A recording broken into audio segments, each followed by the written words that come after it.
오늘 미국 주시장 3대 지수 마이너스로 끝났습니다.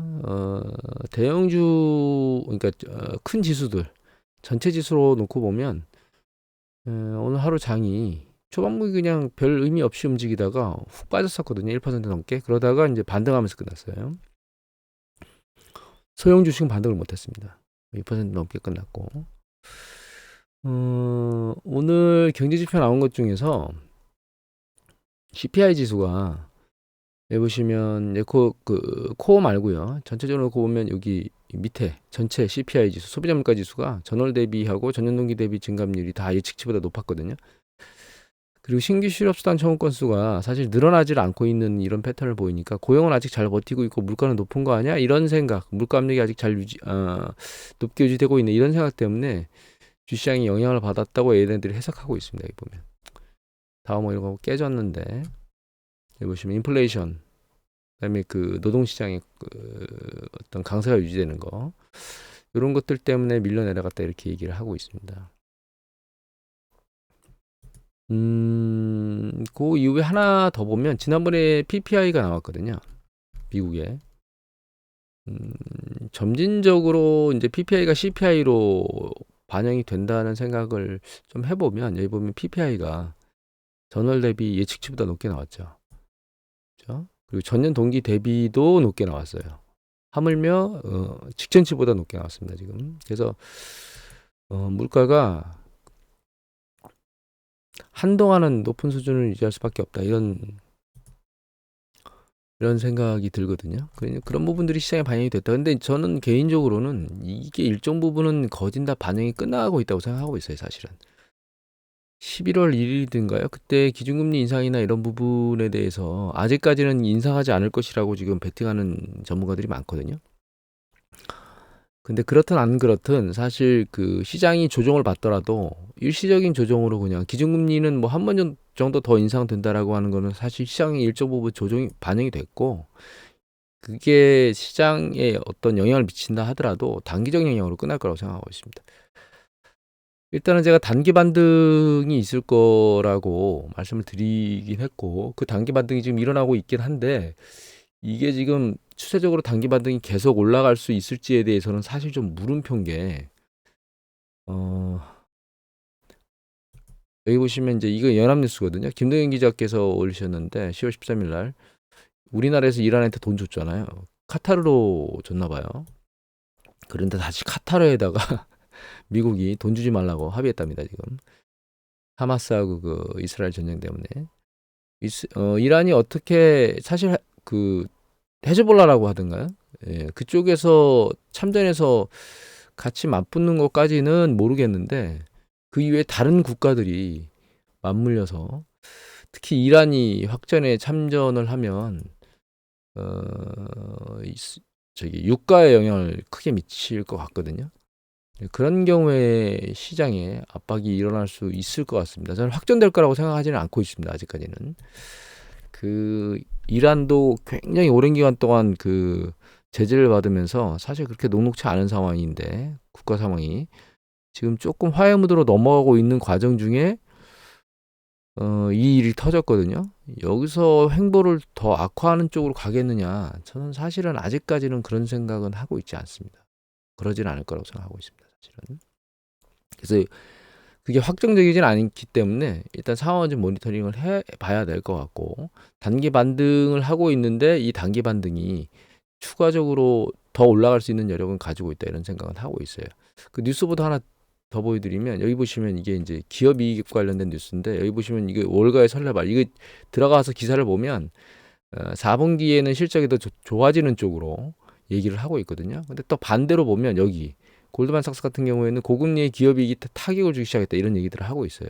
지금 혼재된 게 엇갈리고 있고 JP모건 같은 경우에는 한 번 더 튀어서 랠리를 할 거다 이런 얘기를 지금 하고 있거든요. 막판에 이제 머리를 쭉 들고 올라가는 요 랠리를 말하는 겁니다. 그러니까 이게 지금 부정적인 것만 있는 게 아니고 긍정적인 것만 있는 게 아니기 때문에 일단은 여기서 추가 반등의 여력이 아직은 더 있다고 보고 있고요. 다만 방향성을 확신하지는 못하겠습니다. 더 갈지 아닐지. 근데 좀 더 올라가지 않을까. 그리고 지금 실적 발표 나오는 거 이미 말씀드렸지만 이제 실적 시즌 시작이잖아요. 그거 나오는 거 보고 거기에서 이제 조금 더 긍정적인 이슈들이 시그널들이 나오면 좀 더 밀고 올라갈 수 있지 않을까. 다만 조금 더 올라가고 나면 그 반등이 아마 끝나지 않을까. 그리고 다시 추세가 밀리지 않을까 이런 생각은 하고 있습니다. 일단 기술적 분석상으로 놓고 보면 좋지는 않아요. 여기도 마찬가지로 이미 이제 음의 구름이 이제 두꺼워지고 있거든요. 일목균형표를 놓고 보면 이미 다 깨고 내려왔고 주요 지지선 같은 것들은 저항선 같은 것들은 지지선 같은 것들은 다 뚫고 내려왔고 음의 구름대가 좀 커지고 있어서 추세적으로는 아랫방향으로 밀려 내려가려고 지금 자리를 잡는 게 아닌가 이런 생각은 하고 있습니다. 또 봐야 될 게 오늘 난리친 게 그거 이외에 원자재 시장을 보면 이제 유가는 오늘 확 밀렸다가 다시 약간 들리고 있고 금값은 머리를 살짝 들었다가 다시 밀리고 있습니다. 달러 인덱스가 오늘 좀 추세를 머리를 좀 확 세게 들었거든요. 그래서 요 차트 보면 이렇게 움직였습니다. 오늘. 요게 달러 인덱스입니다. 그다음에 검은색이 유가예요. 유가 이제 조금 밀려 올라갔던 게 내려왔던 게 다시 확 하마스와 이스라엘 전쟁 붙으면서 튀었던 게 지금 안정화되고 있는 것 같고 그다음에 노란 게 금입니다. 누차 말씀드렸지만 금값이 반등을 하고 있긴 한데 이게 뭐 전쟁이 터져서 글로벌 금융 위기나 이런 부분들 때문에 이게 튀어서 계속 올라갈 것이다 안전자산으로 이렇게는 생각하지 않으시기를 권고드립니다. 개인적으로 불안정성이 높아지면 이 달러 가치의 상승 강도가 더 세질 거예요. 그러면 금값이 올라가는데 저항 요건으로 작동할 겁니다. 이게 파란색이 구리인데 구리는 지금 달러 인덱스하고 상관관계가 아주 충실하게 잘 반영이 되고 있습니다.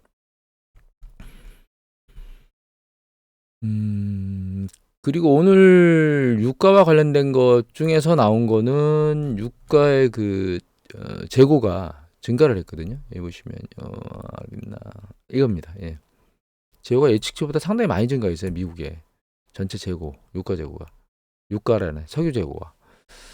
그래서 이 부분도 수요나 이런 부분들이 생각보다 그렇게 늘어나지 않는 미국의 그런 패턴을 보여주는 거기 때문에 유가가 이스라엘하고 이런 중동 문제만 잘 해결되고 나면 하반기에 유가는 하향 안정세로 보이지 않을까. 80달러 언저리에서 왔다 갔다 하는 그 밑으로 내려가거나 뭐 이 정도로 움직이지 않을까 이런 생각을 하고 있습니다. 다만 아까도 말씀드렸지만 이란이 어떻게 대응을 할 것이냐. 호르무즈 해협 동결이나 뭐 이런 것만 해도 전쟁에 참여 안 해도 여기에 반발해가지고 나 호르무즈 해협 동결할 거 막을 거야 뭐 이런 얘기들을 해버리면 좀 좋지 않은 현상이 발생할 수 있을 것 같아요. 그리고 지금 공화당에서는 다시 잘 쥐어짜라 이란 석유 수출하는 거 이런 얘기들을 하고 있거든요. 그거가 실제로 현실화되고 그거에 반응해서 아까 말씀드린 호르무즈 해협을 봉쇄해버리면 유가에 충격을 주게 될 겁니다. 그러면 우리가 예측하지 않은 방향으로 시장이 막 움직이겠죠. 인플레이션 압력이 갈 거고 금리 인상 올라갈 거라고 예측할 거고 주가는 요동칠 거고 뭐 이런 방향으로 계속 움직이게 될 거예요. 그래서 이러한 액션을 좀 유심히 모니터링 해야 된다. 다음으로 여기 캔들 차트 보면요. 이 캔들 차트가 뭐냐면 엔화하고 원화 환율입니다. 제가 계속 말씀드리지만 얘가 바닥을 뚫을 줄 모른다고 얘기를 드렸었잖아요. 이 밑으로 더 내려갈 수도 있다. 그래서 이 내려가면 잘못하면 이제 여기 1인당 800원대 중반이든가 이게 초반이든가요. 하여튼 그 엔때까지 100엔당 참 1인당 8원 중반 볼까요? 이게 1인당 한 700원 중반 7원 중반대네요.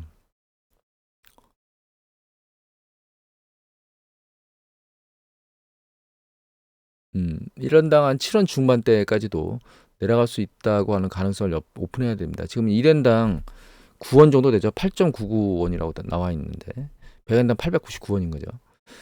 그래서 요거 뚫릴 수 있는 가능성이 있고, 보시면 지금 최근 이 환율 방어를 하긴 하거든요. 이거 150엔, 달러당 150엔에서 환율 방어를 하려고 하고 있는데 이게 잘 안 될 것 같다는 생각을 지금 저는 하고 있습니다. 개인적으로는. 위안화 같은 경우도 지금 방어를 하려고 애를 쓰고 있어요. 예. 그래서 여기 뭐 7.3대 정도 언저리 왔는데 지금은 안 밀려 올라가고 있거든요. 이게 7.3대에서 일봉으로 볼까요? 요것도 커버하려고 애를 많이 쓰고 있습니다. 달러나 이런 것들을 밖으로 끄집어 나가지 못하게 만들기 위해서 다른 조치들도 하고 있거든요. 지금 여기 보시면 요거는 그 이재준 기자에서 10월 12일 날 올리셨는데 뉴시스 기사입니다. 신규 고객 해외 주식 투자 금지를 하라고 지시했죠.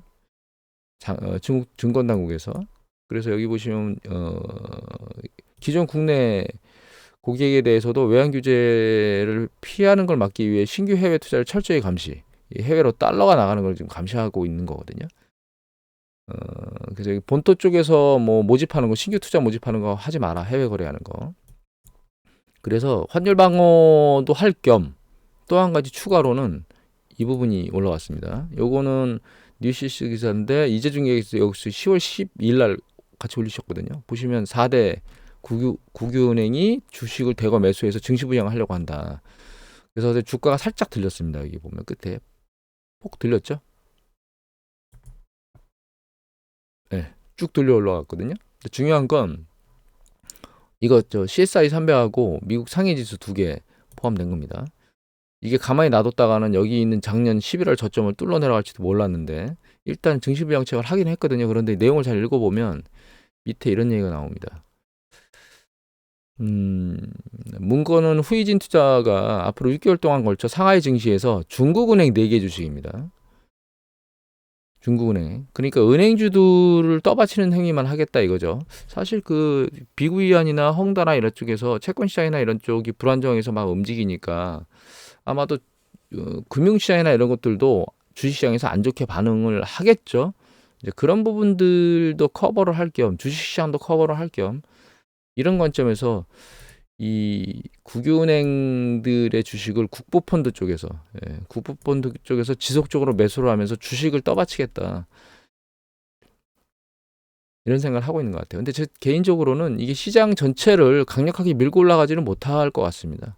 제 생각에는 아랫방향으로 떨어지는 걸 방어하거나 약간의 반등세를 보일 수는 있겠지만 전체 주식을 전부 다 무작위로 사재끼는 게 아니기 때문에 제 생각에는 그 여력이 그렇게 세진 않을 것 같다는 생각이 들긴 합니다. 오늘 뭐 정리를 간단히 해보면 일단 중국이 그냥 단순히 경제 부양을 하는 걸로 안 되니까 주식시장에 부양책을 갖다 쓰려고 액션을 취하는 것까지 이제 신규로 나온 거고요. 개인적으로는 그게 중국 증시가 아랫방향으로 흘러내리는 걸 막을 수는 있겠지만 강력한 추진체로 작동하지는 않을 거라고 생각하고 있습니다. 중국이 강력한 추진체로 작동을 하려면 근본적으로 경제 지표가 확연히 바뀌어야 된다 이렇게 생각을 하고 있고요. 그 다음에 이제 그 이스라엘 하마스 전쟁 같은 경우에는 확전할 거라고 생각하고 있지는 않은데 가만히 그 뒤배우로 얘기되고 있는 이란에 대한 제재가 다시 들어갔잖아요. 그래서 이 제재가 들어가는데 이거 이외에 석유 수출이나 이런 것들도 눈 감아주고 있었는데 이제 그 관계 개선을 위해서 그래서 이스라엘하고 이란하고 서로 평화협정이나 뭐 이런 것들로 가려고 하고 있는데 하마스가 전쟁을 터뜨리면서 이거 이외에 석유 수출과 관련된 제재까지 들어가면 아까 말씀드렸던 호르무즈 해협이나 이런 쪽에 긴장감이 높아진다거나 혹은 그 최악의 경우 봉쇄나 이런 것들 때문에 유가를 급등시키는 뭐 이런 문제를 야기해서 글로벌 시장을 흔들리게 할 수 있는 그런 요건들은 잠재적으로 존재한다. 여기까지는 감안을 해봐야 될 것 같고요. 다만 거기까지 갈 거라는 생각은 아직은 안 하고 있습니다. 개인적으로는. 그렇게 정리하면 되지 않을까? 그리고 달러로 보면 원화하고 위안화 간 투자가 지금 매력적인 가격대에 내려와 있는 건 맞는데 큰 흐름에서 뭐 일본의 통화 정책의 흐름이라든가 이런 것들 전반적인 걸 놓고 보면 깨질 가능성이 충분히 존재한다. 그걸 감안하고 투자를 해야 된다. 이렇게 이해를 하시면 될 것 같아요. 오늘 이것을 마치도록 하겠습니다.